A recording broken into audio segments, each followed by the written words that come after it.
Welcome to trending சமையல் friends. இன்றைக்கி நம்ம யூஸ்ஃபுல்லான டிப்ஸ் நிறையவே பார்க்க போகிறோம். இந்த மழை காலத்துக்கு தேவையான முக்கியமான ஒரு சில கிச்சன் குறிப்புகள் அண்ட் வீட்டு குறிப்புகள் நான் வந்து ஷேர் பண்ணியிருக்கேன். கண்டிப்பாக இந்த ஐடியாஸ் உங்களுக்கு ரொம்பவே பிடிக்கும், ரொம்பவே யூஸ்ஃபுல்லாகவும் இருக்கும் அப்படின்னு நினைக்கிறேன். வீடியோ வந்து ஃபுல்லாக பாருங்கள். பிடிச்சிருந்தது அப்படின்னா சேனலை மறக்காமல் சப்ஸ்கிரைப் பண்ணிவிட்டு உங்கள் ஃப்ரெண்ட்ஸ்க்கும் வந்து ஷேர் பண்ணுங்கள். இப்போ வாங்க நம்ம வீடியோக்குள்ளே போயிட்டு என்னென்ன டிப்ஸ் இருக்குன்னு பார்க்கலாம். ஃபர்ஸ்ட் டிப் என்ன அப்படின்னு சொல்லிட்டு பார்க்கலாம். இந்த மழை காலத்தில் வந்து பார்த்திங்கன்னா நம்ம வீட்டில் அதிகமாக அந்த மாதிரி மேட்டு வந்து யூஸ் பண்ணுவோம். ரூமுக்கு ஒரு மேட்டு வந்து யூஸ் பண்ணுவோம். அதுவும் பாத்ரூமில் யூஸ் பண்ணுற மேட்டு, வாசலில் நம்ம வந்து யூஸ் பண்ணுற மேட்டு எல்லாமே வந்து சீக்கிரம் ஈரமாயிடுச்சு அப்படின்னா அதை வந்து ஒரு மாதிரி ஸ்மெல்லும் வந்து அடிக்க ஆரம்பிச்சிடும். அது வந்து நம்ம சீக்கிரத்தில் வந்து கழுவி காய வச்சு எடுக்கவே முடியாது மழை காலத்தில். அதனால் ஈரம் அதிகமாகிடுச்சுனாலும் நம்ம கால் வைக்கும் போதும் சறுக்க ஆரம்பிச்சிடும். இது எல்லாத்தையும் அவாய்ட் பண்ணுறதுக்கு ஒரே ஒரு பழைய தலகாணி உரை இருந்தால் மட்டுமே போதும். அதை எப்படி யூஸ் பண்ணுறது அப்படின்னு பார்க்கலாம். இந்த மாதிரி காட்டன் தலகாணி உரை இருந்தது அப்படின்னா அது ரொம்பவே ஈஸியாக இருக்கும். உங்களுக்கு ஈரத்தை வந்து நல்லா அப்சர்வ் பண்ணிக்கும். அதே சமயத்தில் உங்கள் மேட்டும் வந்து அழுக்காகாது. அடியில் நம்ம வந்து கால் வைக்கும்போது நமக்கு சறுக்கவும் சறுக்காது, ஈரம் அதிகமாக இருந்தாலுமே. ஸோ அதை வந்து பார்த்திங்கன்னா இந்த மேட்டை வந்து நீங்கள் எடுத்து வச்சுருக்கிற தலகாணிக்குள்ளே வந்து இந்த மாதிரி அந்த உரைக்குள்ளே வந்து போட்டுக்கோங்க. போட்டதுக்கப்புறம் அதுவே வந்து சூப்பராக உங்களுக்கு ஒரு மேட் அழகாக வந்து செட் ஆகிடும். இந்த மாதிரி மேட்டை வந்து நீங்கள் யூஸ் பண்ணும்போது நம்ம இதை வந்து துவைச்சி காய வைக்கணும் அப்படின்லாம் அவசியமே கிடையாது. நம்ம வந்து கால் வைக்கிறோம் அப்படின்னும் போது இதை நீங்கள் வாசப்படியிலையும் போட்டு வைக்கலாம், பாத்ரூம் அடியிலையும் நீங்கள் வந்து போட்டு வைக்கலாம். கால் வந்து ஈரமாக இருந்தது அப்படின்னா நீங்கள் இந்த மாதிரி துடைக்கும் போது ஈரம் வந்து சீக்கிரமாக அந்த தலகாணி உரை வந்து அப்சர்வ் பண்ணிக்கும். அதுவும் வீட்டில் வந்து குழந்தைங்க, வயசான பெரியவங்கலாம் இருக்கிறாங்க அப்படின்னா மழை டைமில் அதிகமாக பாத்ரூம் வந்து யூஸ் பண்ணுவாங்க. ஸோ அந்த மாதிரி டைமில் இந்த மாதிரி வந்து ஒரு மேட்டை நீங்கள் ட்ரை பண்ணி பாருங்கள். ரொம்ப யூஸ்ஃபுல்லாக இருக்கும். வீடியோ பிடிச்சிருந்தா ஃப்ரெண்ட்ஸ்க்கும் வந்து ஷேர் பண்ணிக்கோங்க. டிப் நம்பர் 2 என்னென்னு பார்க்கலாம். மழை டைம் அதிகமாக இருக்கிற டைமில் நமக்கு வந்து கரண்ட் அதிகமாக கட் ஆகும் இல்லையா? அந்த மாதிரி டைமில் நீங்கள் மெழுகுவத்தியெல்லாம் வந்து யூஸ் பண்ணுறீங்க அப்படின்னா கண்டிப்பாக நீங்கள் வந்து யூஸ் பண்ணுற மெழுகுவத்தியை இந்த மாதிரி வந்து ஃப்ரீசரில் வந்து வச்சு வைங்க.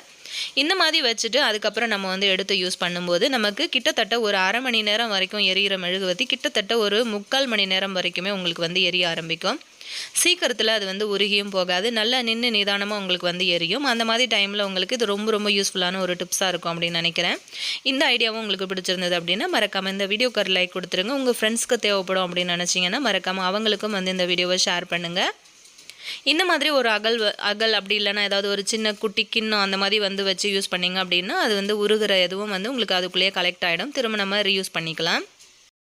டிப் நம்பர் 3 என்னென்னு பார்க்கலாம். அந்த மாதிரி இட்லி துணி யூஸ் பண்ணி நீங்கள் வந்து இட்லி ஊற்றுறீங்க அப்படின்னா அந்த இட்லி துணியை வந்து வாஷ் பண்ணுறதுக்கு நமக்கு ரொம்பவே கஷ்டமாக இருக்கும். ஒரு மாதிரி பிசுன்னு வந்து ஒட்டிக்கிட்டு இருக்கும். சரியான முறையில் அந்த பிடிச்சிட்டு இருக்க அந்த இட்லி கரைகள் வந்து அது போகவே போகாது. அந்த மாவு வந்து பார்த்திங்கன்னா ஃபுல்லாக அந்த மாதிரி ஒட்டிக்கிட்டு இருக்கும்.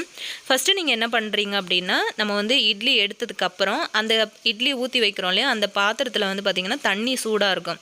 அந்த சூடான தண்ணிக்குள்ளேயே வந்து ஃபஸ்ட்டு அந்த இட்லி துணி எல்லாத்தையுமே வந்து ஊற வச்சுருங்க.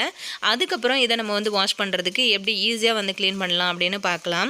இந்த மாதிரி அந்த துணியை வந்து நீங்கள் விரித்து போட்டுருங்க.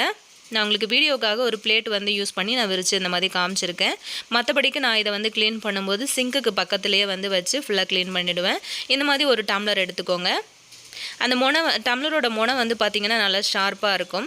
அந்த மாதிரி டம்ளர் எடுத்துகிட்டு இட்லி துணியை விரித்து போட்டுட்டு இந்த மாதிரி அந்த மாவு இருக்கிற இடத்துல தேய்ச்சிங்க அப்படின்னா ரொம்ப ரொம்ப ஈஸியாக நமக்கு அது வந்து க்ளீன் ஆகிடும். ரொம்ப கஷ்டப்பட்டு நம்ம வந்து தேய்ச்சி கழுவணும் அப்படின்லாம் அவசியம் கிடையாது. லைட்டாக அந்த மாதிரி அந்த டம்ளரை வச்சு அந்த இடங்களில் இந்த மாதிரி பண்ணிங்க அப்படின்னா எதுவும் கரை இருந்தாலுமே உங்களுக்கு ஓரளவுக்கு போயிடும். மற்றபடிக்கு அந்த மாவு எல்லாமே வந்து சூப்பராக விட்டு க்ளீன் ஆகிடும். கண்டிப்பாக இந்த ஐடியா உங்களுக்கு ரொம்பவே யூஸ்ஃபுல்லாக இருக்கும் அப்படின்னு நினைக்கிறேன். நீங்களும் வந்து ட்ரை பண்ணி பாருங்கள். பிடிச்சிருந்தது அப்படின்னா மறக்காமல் உங்கள் ஃப்ரெண்ட்ஸ் அண்ட் ஃபேமிலி மெம்பர்ஸ் கூடயும் ஷேர் பண்ணிக்கோங்க. பார்த்தீங்கன்னா உங்களுக்கு தெரியும் துணியும் வந்து நல்லா பளிச்சுன்னு ஆகிடுச்சு. ஸோ இது ரொம்பவே யூஸ்ஃபுல்லான ஒரு டிப்ஸு. நீங்களும் ட்ரை பண்ணி பாருங்கள். டிப் நம்பர் 4 என்ன அப்படின்னு பார்க்கலாம். மழை காலத்தில் வந்து பார்த்திங்க அப்படின்னா ஒரு சில வேலைகள் நமக்கு வந்து ரொம்பவே டென்ஷனாக இருக்கும். அதுவும் தலைவலி தரக்கூடிய ஒரு சில விஷயங்களை வந்து ஈஸியாக சமாளிக்கிறதுக்கு இந்த மாதிரி ஒரே ஒரு சோப்பும் அதுக்கப்புறம் கொஞ்சோண்டு கிராம்பு மட்டும் இருந்தாலுமே போதும். சூப்பராக அதை வந்து சமாளிச்சிடலாம். என்னென்னு பார்த்தீங்கன்னா இந்த மாதிரி நல்ல வாசமாக இருக்கக்கூடிய லக்ஸ் சோப்பு வந்து எடுத்திருக்கேன். அதுக்கப்புறம் வந்து இந்த மாதிரி கிராம்பு வந்து எடுத்துக்கோங்க. சோப்பு வந்து நீங்கள் செலக்ட் பண்ணும்போது நல்லா வாசமாக இருக்கிற மாதிரி எடுத்துக்கோங்க. முழு சோப்பு வந்து யூஸ் பண்ணுறதா இருந்தாலும் அது உங்களோட இஷ்டம் தான். நான் இன்றைக்கி வந்து யூஸ் பண்ணின பாதி சோப்பு வரைக்கும் எடுத்திருக்கேன். இப்போ பார்த்தீங்கன்னா அந்த கிராம்பு இருக்கு இல்லையா, இதை வந்து அந்த மொட்டோடு இருக்கும் பாருங்கள், அந்த மாதிரி வந்து செலக்ட் பண்ணி எடுத்துக்கோங்க. எடுத்த கிராம்பு எல்லாத்தையுமே வந்து பார்த்திங்கன்னா இந்த மாதிரி சோப்புக்கு மேலே வந்து குத்தி விட்டுருங்க. இப்போ இந்த சோப்பு இந்த கிராம்பு இது ரெண்டுத்தையுமே வந்து குத்தி எடுத்ததுக்கு அப்புறமா நம்ம வந்து நிறைய இடங்களில் இதை வந்து வச்சு யூஸ் பண்ணலாம். கிராம்போட வாசத்துக்கு வந்து பார்த்திங்கன்னா பூச்சி தொல்லைகள் நமக்கு வந்து வரவே வராது. மழை காலங்களில் வந்து பார்த்திங்கன்னா நம்மளோட பீரோவில் அடுக்கி வச்சிருக்கிற துணியில் வந்து பார்த்திங்கன்னா ஒரு மாதிரியான ஸ்மெல் வந்து வரும். ஈர துணிகள் வந்து ஏதாவது நம்ம காய வச்சு மடித்து பீரோவில் வச்சுட்டோம் அப்படின்னும் போது ஒரு மாதிரியான ஸ்மெல் வந்து வர ஆரம்பிக்கும். அதே மாதிரி குட்டி குட்டியான பூச்சி தொல்லைகள்லாம் உங்களுக்கு வந்து இருந்துச்சு அப்படின்னா இந்த மாதிரி ஐடியா நீங்கள் வந்து ட்ரை பண்ணி பாருங்கள். பூச்சி தொல்லைகள் எதுவுமே வந்து வராமல் இருக்கும். அதே மாதிரி எப்போவுமே பீரோ ஓப்பன் பண்ணும்போது நல்ல ஒரு வாசமாகவும் இருக்கும்.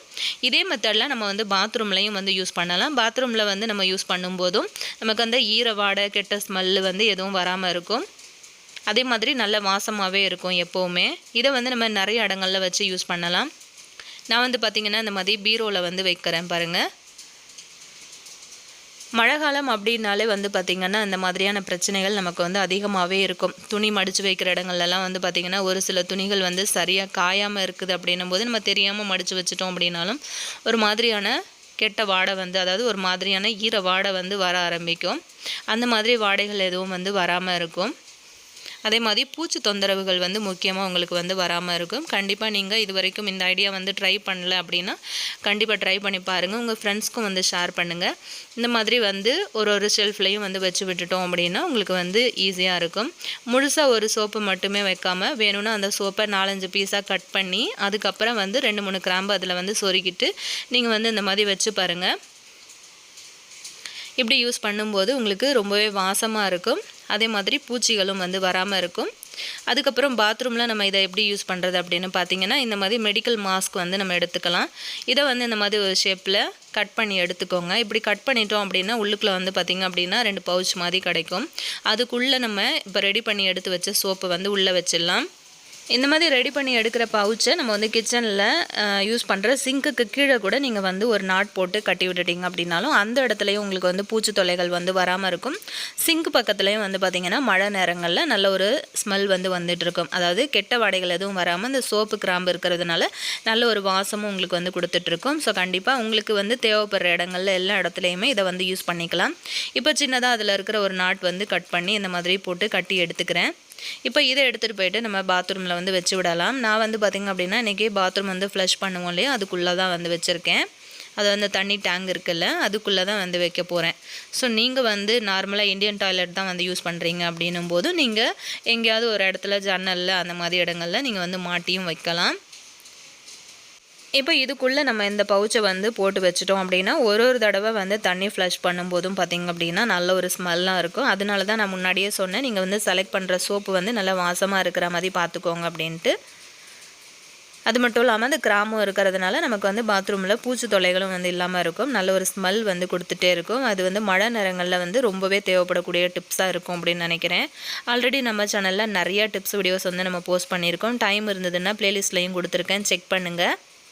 சேனல் ஃபஸ்ட் டைம் பார்க்குறீங்க அப்படின்னா சேனலை மறக்காமல் சப்ஸ்கிரைப் பண்ணிவிட்டு கூட இருக்கிற பெல் ஐக்கானையும் ப்ரெஸ் பண்ணிக்கோங்க. நாளைக்கு இதே மாதிரி ஒரு இன்ட்ரெஸ்டிங்கான வீடியோவில் நான் உங்களை மீட் பண்ணுறேன் ஃப்ரெண்ட்ஸ். தேங்க்யூ.